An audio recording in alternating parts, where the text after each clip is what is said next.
So we are going to go through some XRP and some Ripple news. A lot of stuff going on with BRICS, and I wanted to show you some interesting connections in Africa that came out of nowhere. I just was playing around with a bunch of stuff, setting up a video, and one thing led to another, and hey, we found some stuff. So let's roll it all out for you. So Chad Steingraber posted a lot of the stuff. So big shout out to him and his channel. He's growing really nicely out here on Twitter. Go ahead and go give him some support. So this is actually BRICS Summit, Foreign Ministers Breakfast Meeting. Doesn't want different parallel systems, so they want to have one unified system. This idea is have a single system in the world. Let me just go ahead and play this for you and we'll talk about it.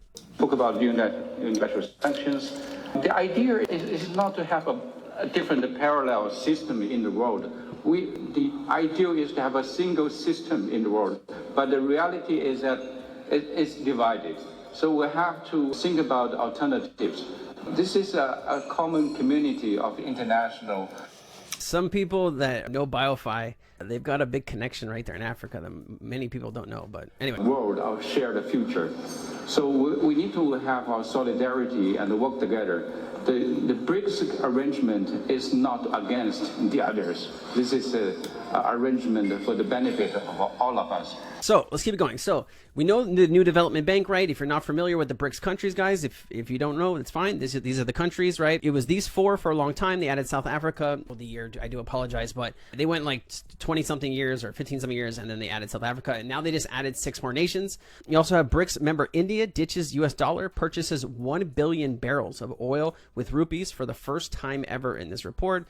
Basically, just was saying, in July, Report Service in India and the UAE have inked a new agreement that allowed BRICS members to use rupees instead of US dollars in trading in the Middle East. The US used to be the protector of oil in the Middle East, and the US just doesn't want that job anymore. And so petrodollar is going away, and now people are buying oil with whatever currency that they want. All right, guys, if you want to support the channel, there's multiple ways to do that down in the description. You can become a super subscriber. You can like, you can share the video. We are doing the giveaway. We're doing 3 one-on-ones with me. You have a month to refer as many people as you want or can to the channel. They just need to subscribe and then leave in the comments who sent them, right? That's you. So I hope I can sit down with some of you guys and we can have a good conversation about whatever, Hawaii, ice cream, the world, crypto, whatever you want to talk about, it's all you. And then you have just from Chad again, Ripple in Africa, right? So Ripple's in these countries, and I'm going to show you a little bit more zoomed in version of this, but how Africa is leapfrogging into digital payment future, right? Africa has the youngest population under 24 right now. A lot of them have smartphones, and a lot of them are going to be buying a blockchain smartphone that I know is coming to the African continent very soon. And that's why I'm heading to Hong Kong to do all of this and get this stuff going. So it's pretty cool. But also Arab Trade Zone, Qatar, you can say US dollar GDP is 835 billion GDP per capita. And then this is OPEC, Arab Trading Zone, which also includes Algeria, Bahrain, Egypt, Iraq, Jordan, Kuwait, Lebanon, Liberia, Morocco, Oman, Palestine, Qatar, Sudan, Syria, Tunisia, UAE, and Yemen. Also, too, Ripple is in Qatar through QNB Bank. They have a big partnership there. They also are in Turkey with QNB, Finans Bank. You also have some connections to the Pan-African Payment System, which I thought this was kind of cool. Let me show you this. The Pan-African Payment System and Settlement. Africa launches a new system that allows companies in Africa to pay for trade transactions in local currencies. It's called the PAPS. It's got the PAPS system. The PAPS was formally launched in 2022. It is a centralized payment and settlement system in the intra-African trade in goods and services. Africa currently has approximately 42 individual currencies. So what is perfect for that? I wonder, huh? But what I wanted to show you here, so this is the PAPS system. It does talk about the MOU aims to eventually create interoperability between Buna and the PAPS system.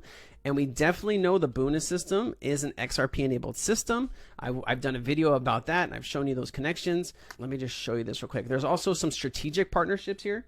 I wanted to show you, so actually Ripple has some connections in here as well. MFS Africa is a Ripple partner. You also have the Buna system, which is here. So there's multiple partnerships, and in these you have Standard Charter as well. You also have Temenos T24 going through some of this stuff, right? So here's the Buna Financial Inclusion and Technology-Led Globalization Aid. This is where it talks about XRP. As for the second model, the Ripple's DLT-based solution, XRapid, that uses crypto asset XRP to enable remittances services providers, lower foreign exchange costs, and ensure faster settlement element, right? So that's actually in the document. Thank you, Matthew, L-I-N-Y. And I've gone in here. If you want, go into reference documents and you can actually see a bunch of countries that are hooked up into this system. There's a lot of central banks that maybe you didn't know that do have access to XRP and Ripple through this. But I also wanted to show you this too, the WAMS payment system project, right? So this is West African Monetary Institute.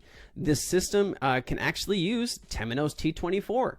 Core banking application implemented for the 4 beneficiary WAMS member countries, robust banking application software and interface, right? So that's XRP enabled right there as well. So a lot of connections in Africa to Ripple. Here are the countries in this WAM system. It's the Gambia, Guyana, Sierra Leone, and Liberia. And then here's MFS Africa. This is what I was telling you about, is the Ripple partner on that list. So just a lot of really cool connections that maybe you didn't know were here. And then here's the Ripple Expands in Africa, partnering with MFS Africa to bring the benefits of crypto-enabled payments to the continent, right? MFS Africa. A lot of really cool stuff happening there. Arab Monetary Fund names RippleNet as a potential alternative to central bank digital currencies, right? And then you have Ripple locations right now in Africa, and this is growing probably daily or monthly. Benin, Burkina Faso, Cote d'Ivoire. I butchered that one, I know, I'm sorry. Egypt, Ghana, Kenya, Mali, Nigeria, Senegal, South Africa, Togo, and Uganda. So, man, they're just growing. And then you also have India, Middle East, Africa. A lot of partnerships for Ripple in those regions, guys. So I'm very bullish. I know we just blazed through this information, but I just wanted to put a quick video together and show you some of these connections in Africa and the Middle East. Some of these payment systems that I didn't even know until I just started digging and searching connects back to Ripple and XRP. So fun video, 8-minute video, and you're caught up. That's it. I don't have anything else to say. So we're going to end it there. I hope you enjoyed it. Leave a like, leave a comment, share with somebody you know. I love you.